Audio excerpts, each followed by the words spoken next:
The stars had always called to humanity. For thousands of years, people looked up at the night sky and wondered what secrets it held. Now, finally, they had their answer, and it was not what anyone expected.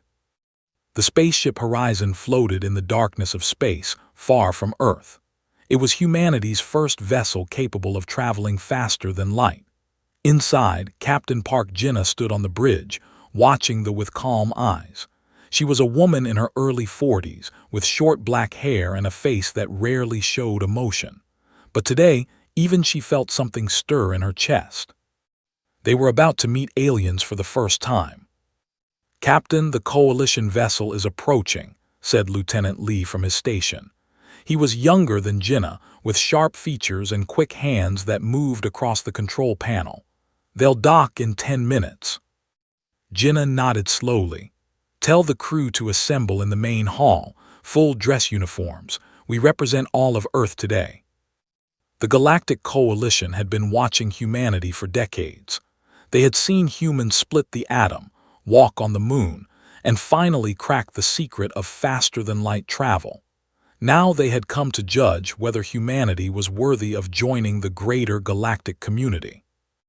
Jinnah walked through the corridors of her ship, passing crew members who saluted her with nervous excitement. Near the docking bay, she found Ensign checking her uniform for the third time. Was the youngest officer on the ship, barely 25, with bright eyes that always seemed to be analyzing everything around her. "Nervous?" Jinnah asked. Straightened. "A little, Captain. I've dreamed of this moment my whole life, meeting beings from other worlds." "Just remember," Jinnah said quietly, "no matter what they say or do, we smile, we stay calm, we show them who we are." The docking bay doors opened with a hiss of pressure. Cold air rushed in, carrying strange smells that made several crew members step back. Then the aliens entered. The first one through the door was massive. He stood nearly 3 meters tall, covered in green scales that gleamed under the ship's lights. His eyes were yellow with vertical pupils like a snake. Behind him came others, some with 4 arms, some with blue skin, some that looked like walking insects. All of them towered over the humans. The scaled alien stepped forward. When he spoke, a device on his chest translated his words into Korean and English simultaneously. "I am ambassador of the Galactic Coalition. I bring greetings from the 12 member species of our alliance." Captain Jinnah bowed her head respectfully. "I am Captain Park Jinnah. On behalf of Earth and all humanity, I welcome you aboard the Horizon." His eyes moved slowly across the assembled humans. His expression was difficult to read, but something in his body language suggested disappointment. He walked among the crew, examining them like a farmer inspecting livestock. "Smaller than our reports indicated," he muttered to one of his companions. "And so, soft, no natural armor, no claws, no venom glands." Jinnah pretended not to hear, but she saw his jaw tighten with anger. Over the next several hours, the Coalition delegation toured the ship and asked endless questions.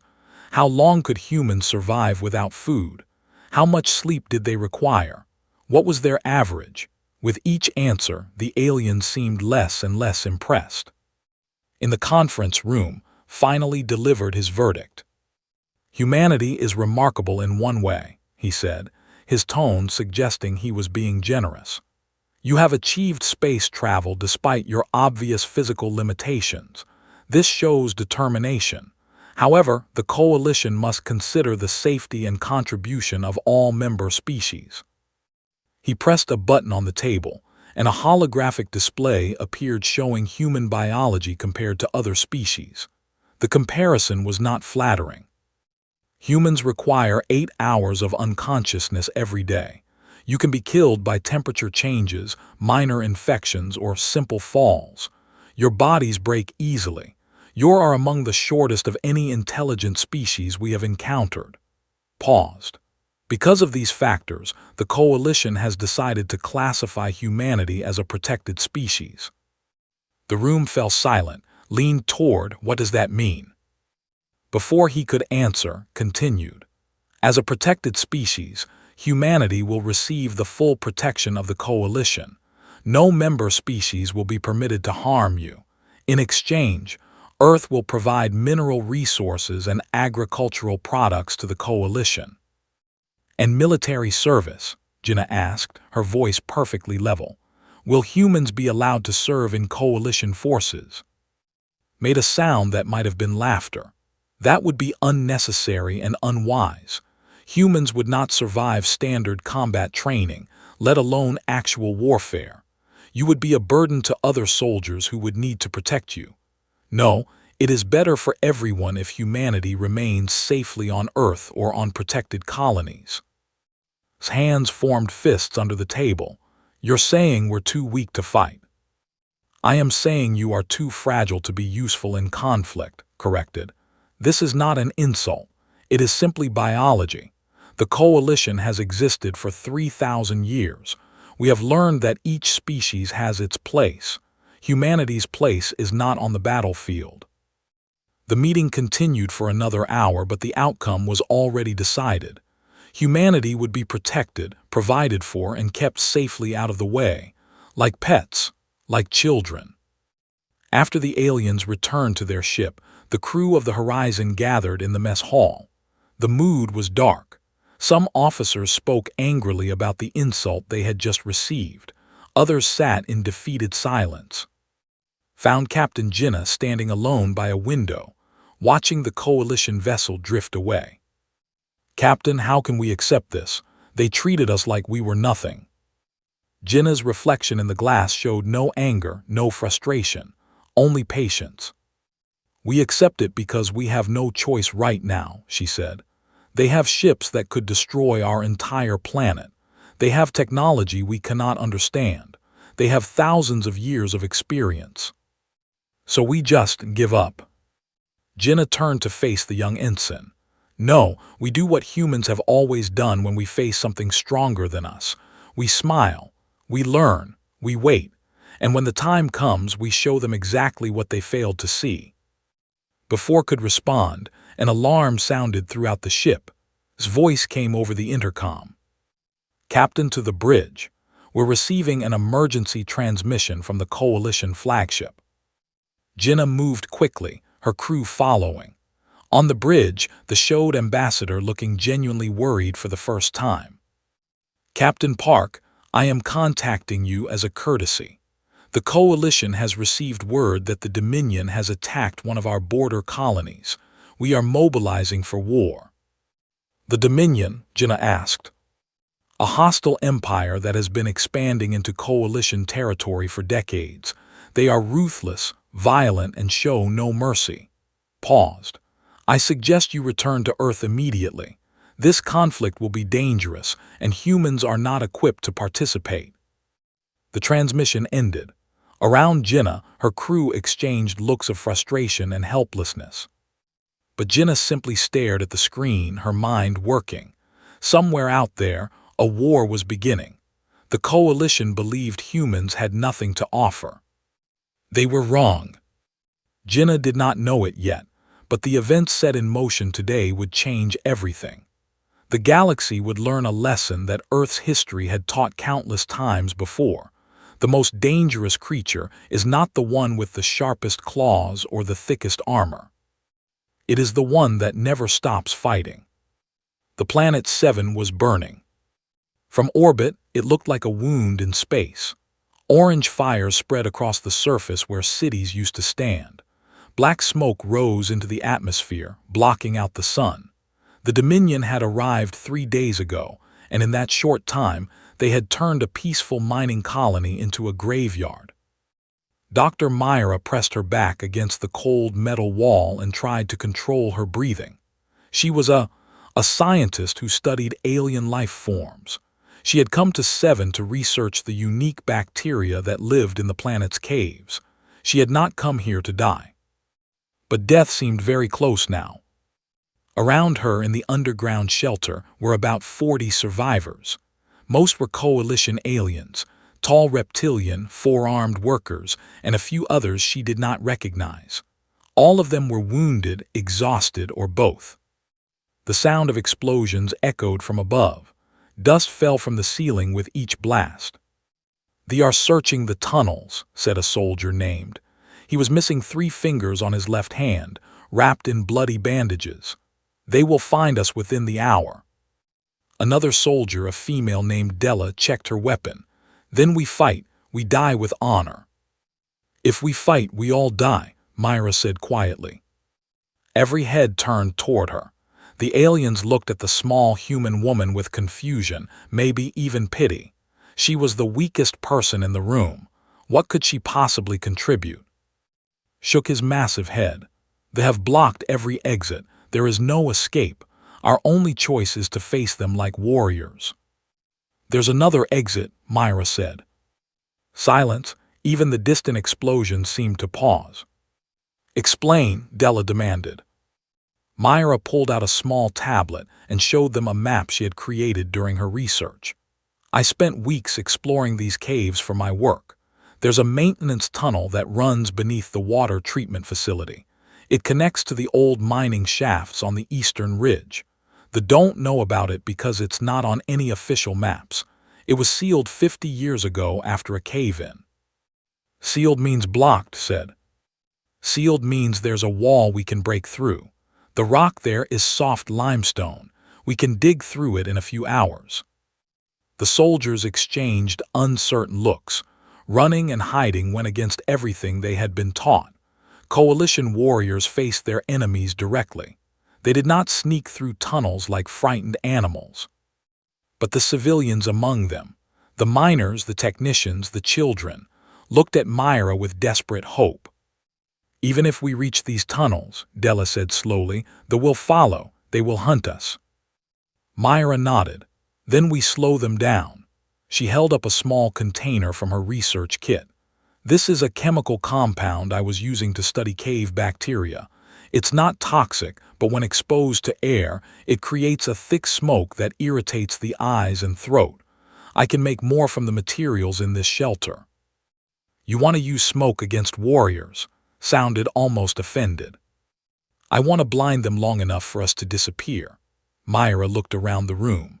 "I know this isn't how you're trained to fight, but right now, survival matters more than honor.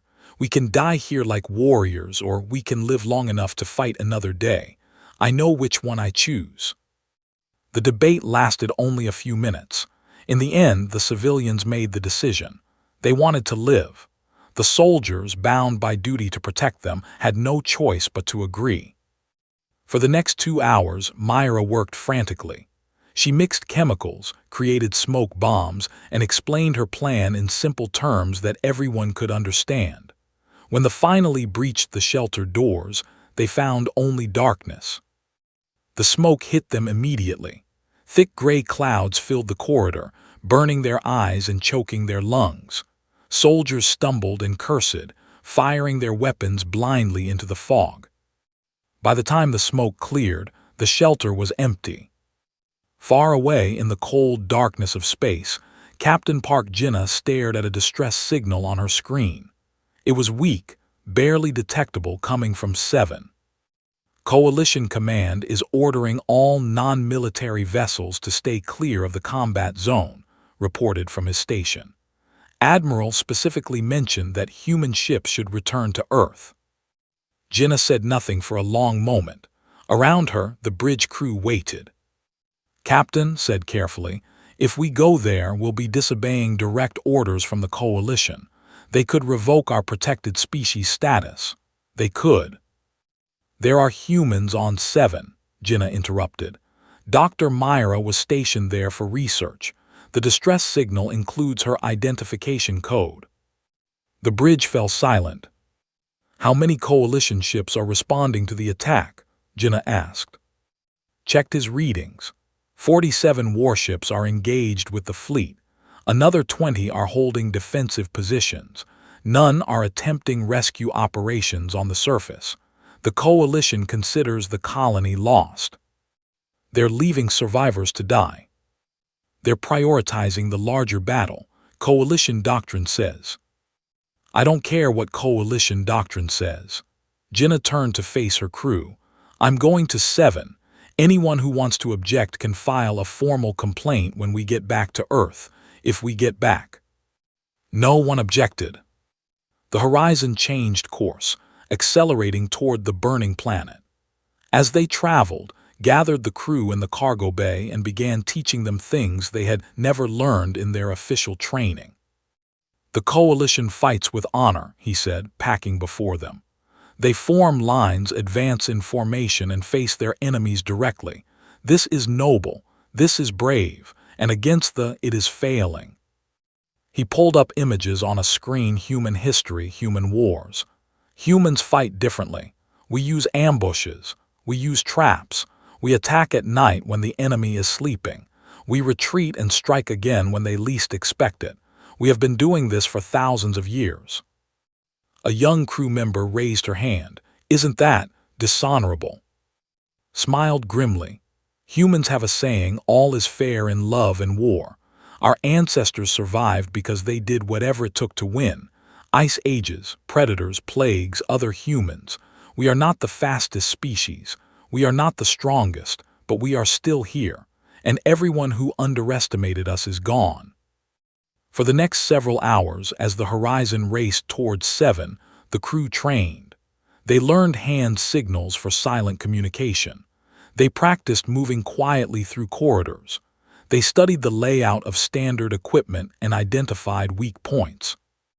On the surface of 7, Myra led her group of survivors through the darkness. They had broken through the sealed tunnel and were now deep in the abandoned mining shafts. Children clung to their parents. Wounded soldiers leaned on anyone who could support them. Walked beside Myra, his attitude toward her completely changed. "Where did you learn to think like this?" he asked quietly. "You are a scientist, not a soldier." Myra kept her eyes forward, watching for danger. "On Earth, everyone learns survival skills as children: how to make fire, how to find shelter, how to hide from things that want to hurt you." She paused. "Our planet was not kind to us. We had to earn our place at the top. Your species has no claws, no armor, no venom. No, we had to make our own." Behind them, in the tunnels they had left behind, hunting parties searched furiously for their escaped prey. They found only empty caves, dead ends, and occasionally traps that Myra had left behind. Loose rocks balanced to fall, chemical irritants smeared on surfaces they would touch. The humans were teaching the galaxy a lesson it would not soon forget. Above the planet, the horizon emerged from faster-than-light travel and immediately began scanning the surface. His fingers flew across her console. "I'm picking up human life signs," she reported. "Underground, moving east, about 40 survivors with them." Jenna allowed herself a small smile. "Doctor is alive, good." She turned to, "Get your team ready, we're going down there." Captain said, "They have complete control of the surface. Drop ships are extremely dangerous right now." Jenna nodded. "Then we'll have to be clever about it, just like Doctor, just like humans have always been." The rescue mission was about to begin, and the Dominion was about to learn why humanity had survived against all odds for so long. They were about to learn what fear truly meant. Admiral had commanded coalition fleets for over 200 years. He had fought in 11 major wars and countless smaller conflicts. He had seen empires rise and fall. He thought he had seen everything. He was wrong. "Explain to me again," he said slowly, his deep voice echoing through the command center of his flagship, "why there is a human vessel in my combat zone." The communications officer trembled slightly. "The horizon arrived 3 hours ago, Admiral. They ignored all orders to withdraw. They have landed a small team on the planet's surface." "Landed a team?" Four eyes narrowed. "For what purpose?" "Rescue operations, sir. They claim there are survivors in the eastern mining tunnels." Made a sound of disgust. "The colony is lost. Anyone still alive down there will be dead within hours. The humans are wasting their lives for nothing." He waved a massive hand. "Contact their captain. Order her to withdraw immediately or face consequences." On the surface of 7, Captain Jinnah received the message and smiled. "Tell the Admiral we're experiencing communication difficulties," she said to who remained on the horizon in orbit. "Very tragic. We can barely hear him." "Understood, Captain. Communication difficulties. Very tragic." Jinnah turned off her radio and looked at the 8 crew members around her. They were crouched in the shadows of a destroyed building, watching patrols move through the ruins of a city that once held 50,000 people. Lieutenant checked his weapon, a standard coalition rifle they had been given as a courtesy gift. Patrol patterns are predictable. Every 15 minutes, 2 soldiers pass this position. The next patrol is in 4 minutes. 4 minutes, Jinnah repeated. "More than enough time. Private, you're with me. Everyone else stay hidden until you receive my signal." Private was the youngest member of the ground team. He had joined the military only 2 years ago, dreaming of adventure among the stars. Now he was about to experience more adventure than he ever wanted. "Yes, Captain," he whispered, his voice steady despite his fear. They moved through the darkness like ghosts. Jinnah had studied biology during the journey here. She knew their eyes were sensitive to sudden light but weak in low visibility. She knew their hearing was excellent but directional. They could only focus on sounds in front of them. She knew they were confident, proud, and completely unprepared for an enemy that refused to stand and fight. The patrol came exactly on schedule. 2 soldiers, massive and armored, walked past the ruined building without even glancing at the shadows where humans waited. Jinnah gave the signal. From 3 different directions, crew members threw containers that shattered on the ground near the soldiers' feet. They spun around, weapons raised. Nothing, empty streets, silence. Then the chemicals in the containers mixed with the air and produced a bright flash that burned their sensitive eyes. The soldiers screamed and stumbled, temporarily blind. By the time they could see again, they were already unconscious, and 2 others had struck from behind, hitting pressure points that Myra had identified in her xenobiology research months ago. No shots fired, no alarms raised. "Tie them up and take their equipment," Jinnah ordered. "We move in 60 seconds." From orbit, monitored enemy communications through frequencies she had hacked during the journey. They were confused. 2 patrols had gone silent. No distress signals, no weapons fire. It was as if they had simply vanished. "Captain, I'm feeding false information into their communication network," reported. "I've told their command that the missing patrols reported equipment failures and are returning to base for repairs." "How long until they realize it's false?" "Maybe an hour, maybe less. Depends on how paranoid their commanders are." "Then we have an hour. Let's make it count." Over the next 60 minutes, Jinnah's team cut a path through the occupied territory. They never attacked directly. They set traps using debris and explosives taken from captured soldiers. They created diversions that drew forces in wrong directions. They moved through buildings and underground passages that they had not bothered to search because they were too small for their large bodies.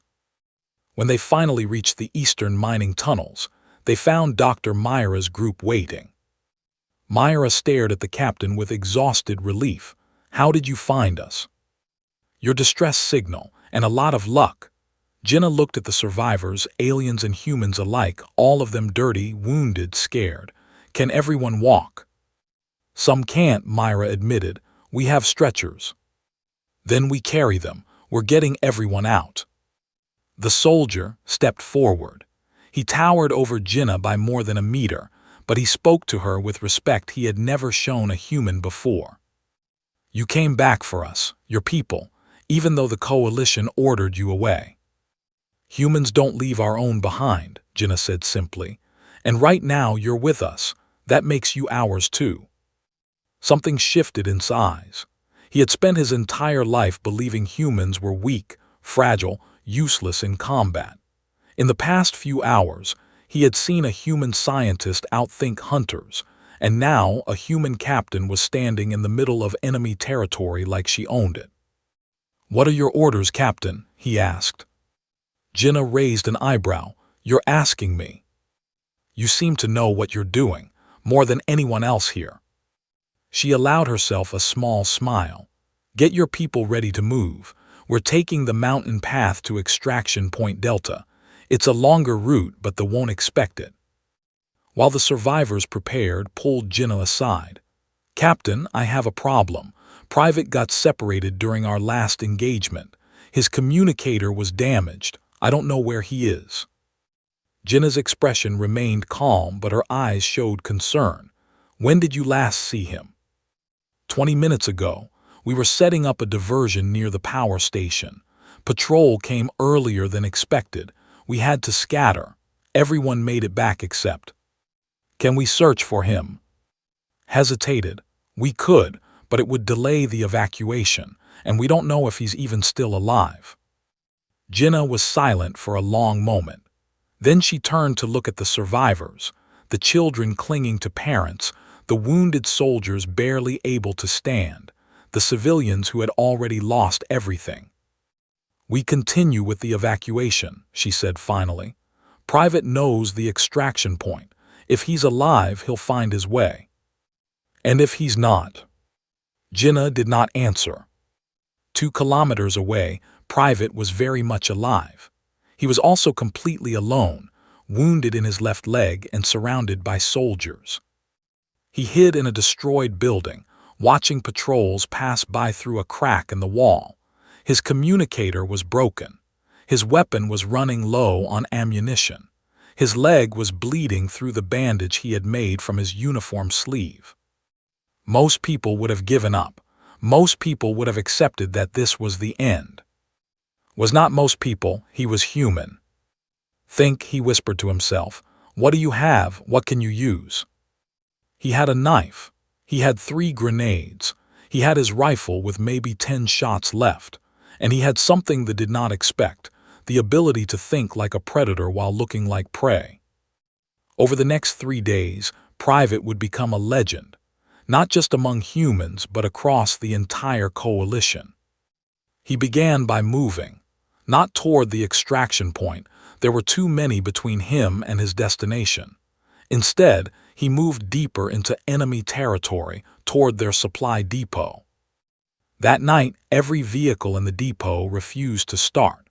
Someone had poured a mixture of dirt and chemicals into their fuel systems. The next morning, soldiers found their water supplies contaminated with substances that caused violent illness. Not deadly, but enough to leave dozens of warriors unable to fight. By the second day, the commanders were receiving reports of equipment failures, mysterious accidents, and soldiers vanishing in the night. They sent an entire platoon, 20 elite warriors, to find the source of the sabotage. They found only traps, grenades hidden under rubble, tripwires attached to fuel containers, false trails leading into dead ends. All 20 soldiers were dead within hours. On the coalition flagship, Admiral received a report that made him stop breathing for several seconds. "One human," he repeated. "One injured human is doing all of this." "That is what the communications suggest, Admiral. They have diverted significant resources to hunting him. It is affecting their ability to pursue the main group of survivors." Sat back in his chair, staring at the tactical display. The evacuation was succeeding. The horizon had extracted 2 groups of survivors already and was returning for more. They were distracted, disorganized, and increasingly afraid. Afraid of humans. "Perhaps," said slowly, "we underestimated these creatures." General the Unbroken had earned his name through 50 years of conquest. He had crushed rebellions, conquered empires, and never once retreated from a battlefield. When the Dominion needed a problem solved, they sent, and always delivered. Now he stood in the command center of his flagship, staring at reports that made no sense. "One human," he growled. "You are telling me that one small, fragile human has killed 37 of my soldiers, destroyed 2 supply depots, and delayed our ground operations by 3 days." His subordinate trembled. The human is resourceful, General. He does not fight like anything we have encountered before. He hides, he runs. He attacks from shadows like a coward. Yes, General, but our soldiers are dying nonetheless. Slammed his fist on the console, cracking the surface. Enough! I am taking personal command of this operation. Triple the patrol density. Cut off every possible escape route. I want the surviving humans captured, and I want this one brought to me alive. I will teach him what happens to creatures that annoy me. On the surface of 7, the situation was growing desperate. Private had managed to evade capture for 3 days, but he was running out of options. His leg wound was infected. He had no more grenades. His rifle was empty. All he had left was his knife and his mind. They had learned from their mistakes. They moved in larger groups now. They checked every shadow, every building, every possible hiding spot. They were closing in. Lay hidden in a drainage pipe, barely breathing, as a patrol passed within meters of his position. When they were gone, he allowed himself to exhale slowly. Just a little longer, he whispered to himself. Just hold on a little longer. He did not know that help was already on the way. On the horizon, Captain Jinnah stood before her crew with a map displayed on the screen behind her. Most of the survivors had been evacuated. The coalition was finally providing support, sending ships to extract the remaining refugees. But one person was still missing. Private is still alive, Jinnah said. Intelligence from monitoring of communications confirms they are actively hunting him. They have diverted over 200 soldiers to find one man. Shook his head in amazement. 200 soldiers for one private. He must be giving them absolute hell. He is, but he can't hold out much longer. We're going back for him. Dr. Myra stepped forward. She had refused evacuation, insisting on staying to help with the rescue. Captain, they have surrounded the area where was last seen.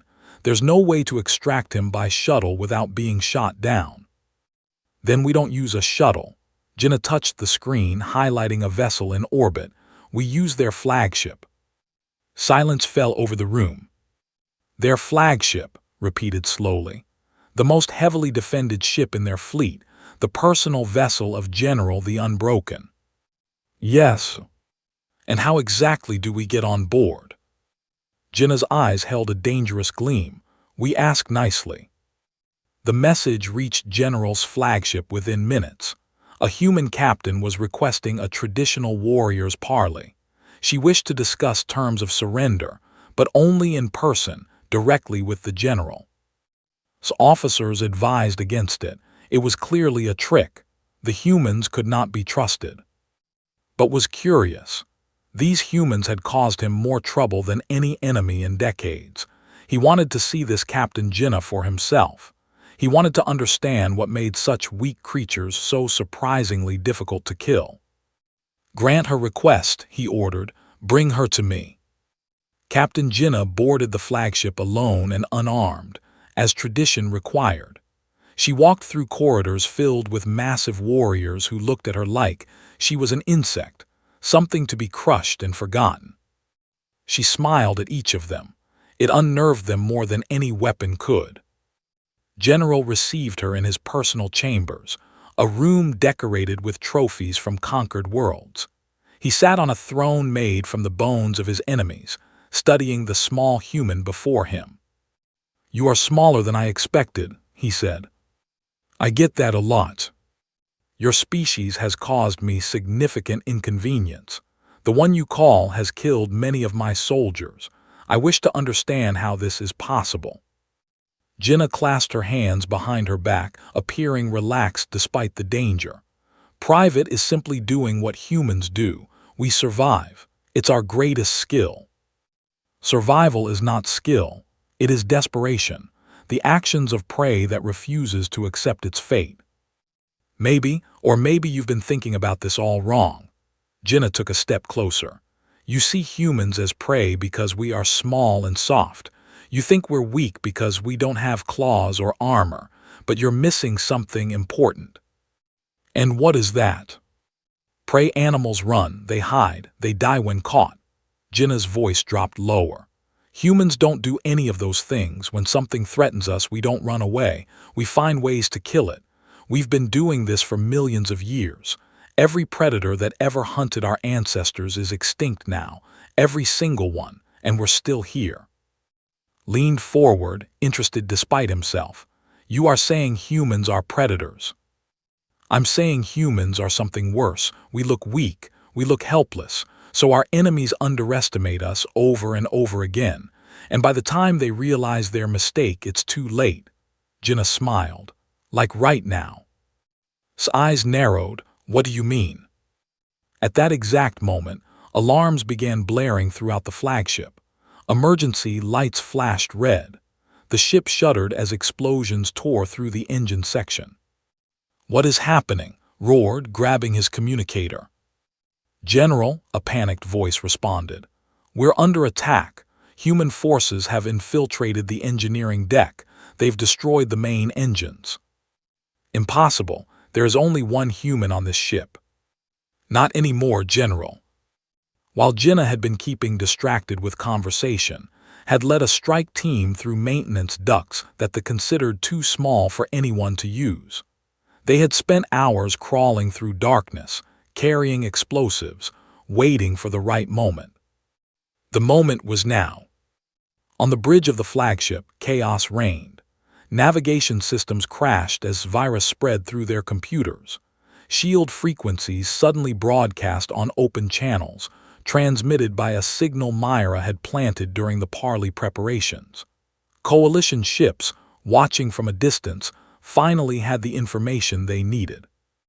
Admiral stared at his tactical display in disbelief. The flagship's shields were flickering, its engines were dead, and somehow, impossibly, humans had done this.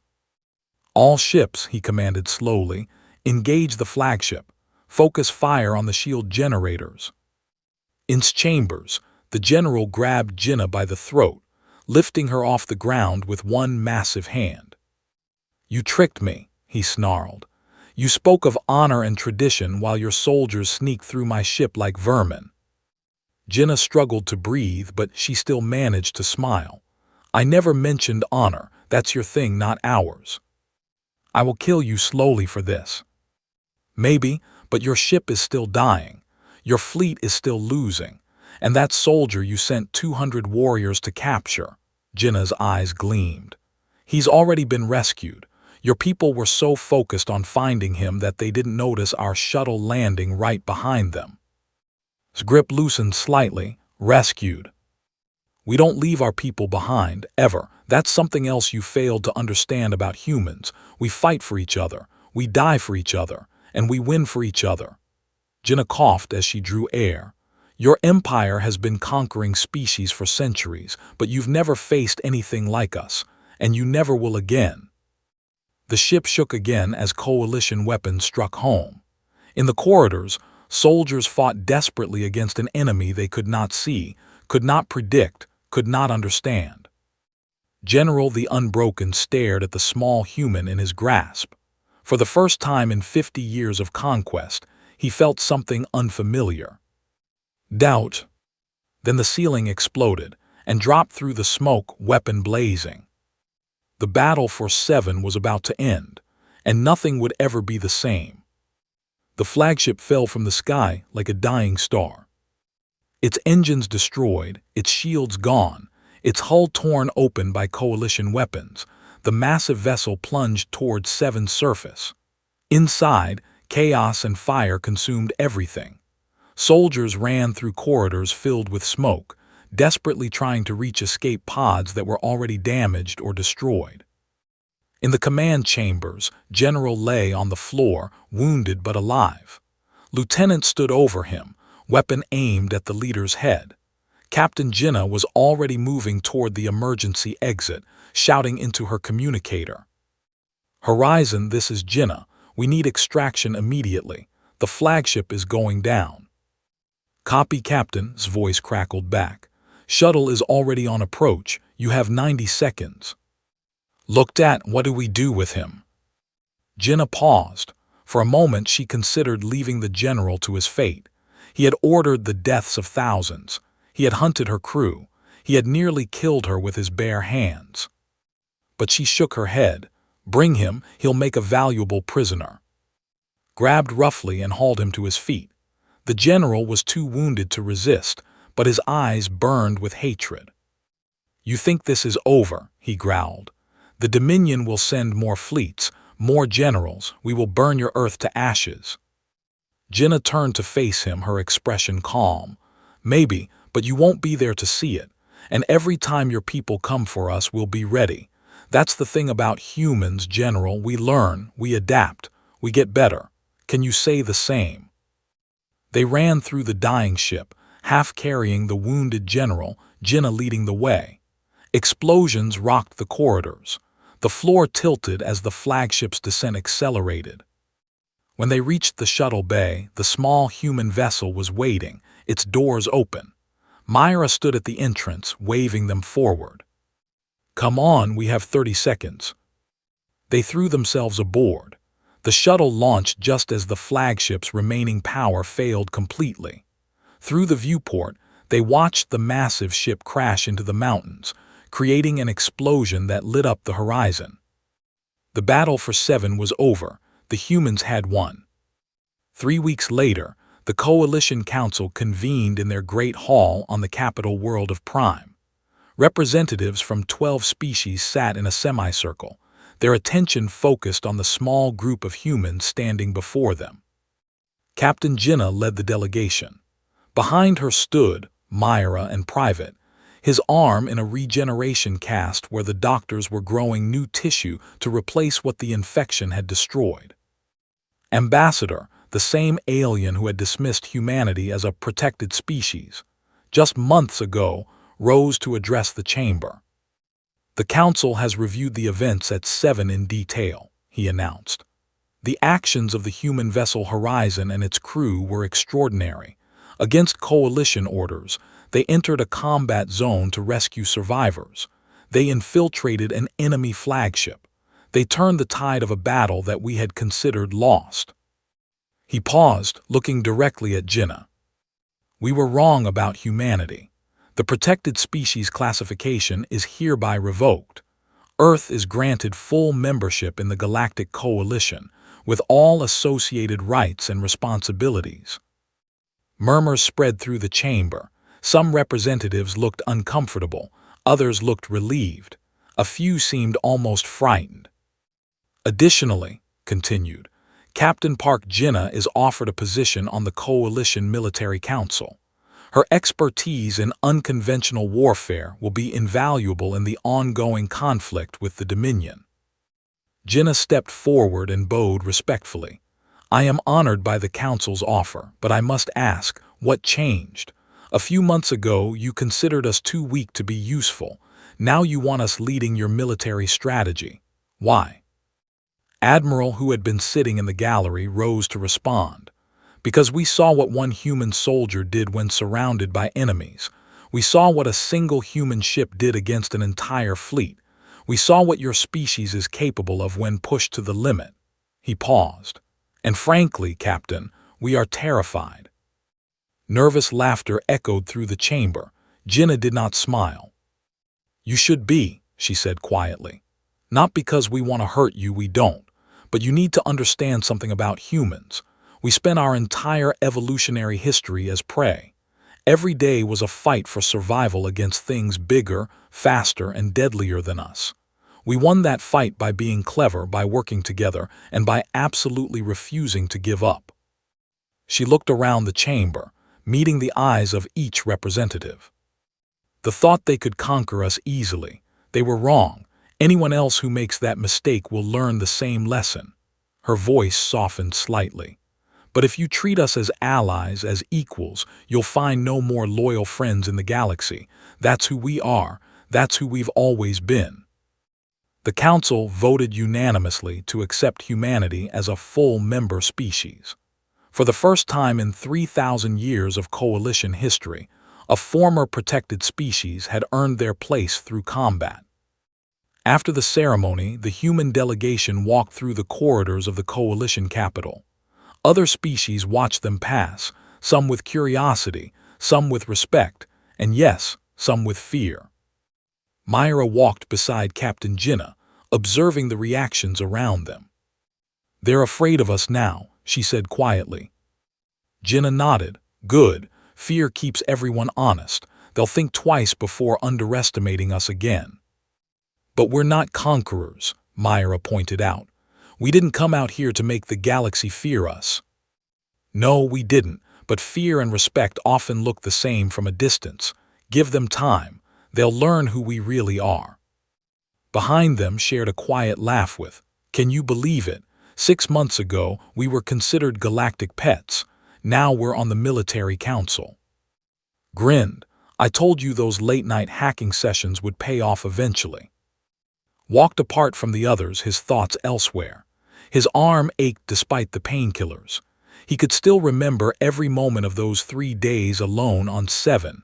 The fear, the exhaustion, the certainty that he would die in some forgotten ruin far from home. Jinnah noticed him lagging behind and fell back to walk beside him. "Private, how are you holding up?" Took a long moment to answer. "They're calling me a hero. The news channels back on Earth are making me out to be some kind of legend, but I don't feel like a hero. I just did what I had to do to survive." "That's exactly what makes you a hero," Jinnah said. "You were scared, wounded, and alone. You could have given up. Instead, you fought. You survived. You gave the rest of us time to save everyone else." She placed a hand on his shoulder. "You don't have to feel like a hero. You just have to keep moving forward." "And if I can't, what if the next battle is worse?" Jinnah looked at him with understanding. "Then you do what you did before. 1 minute at a time. One decision at a time. That's all any of us can do." They walked in silence for a while, eventually spoke again. "Captain, was it worth it? Everything we went through, everything we lost?" Jinnah did not answer immediately. She thought about the crew members who had been wounded, the fear they had all experienced, the moments when death had seemed certain. "Ask me after the next war," she finally said.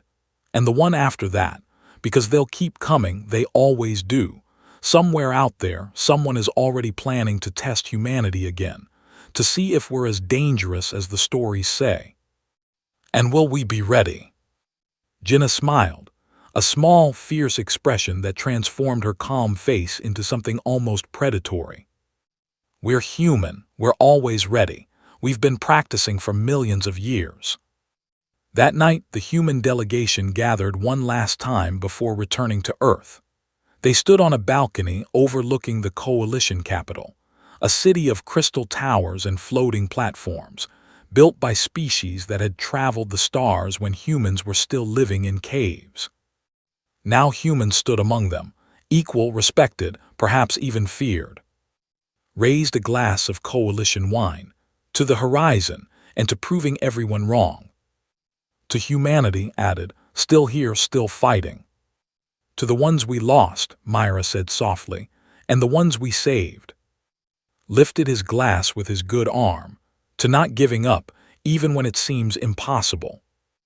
Jinnah looked at her crew, her family, really, after everything they had endured together. She felt pride swelling in her chest. To all of that, she agreed, and to whatever comes next, because the galaxy is watching now. They know what humans can do, and we're just getting started. They drank together as alien stars filled the sky above them. Far away, on 100 different worlds, beings of countless species heard the story of Seven. They heard about the scientist who outsmarted hunters, the captain who deceived a general, the soldier who held off an army alone. They heard about humans. And they remembered. The galaxy had thought humanity was weak. The galaxy had been wrong. Now everyone knew the truth. Humans were not prey. They were not pets. They were not protected species that needed to be sheltered from danger. They were survivors. They were fighters. They were something the galaxy had never encountered before. And they had only just begun.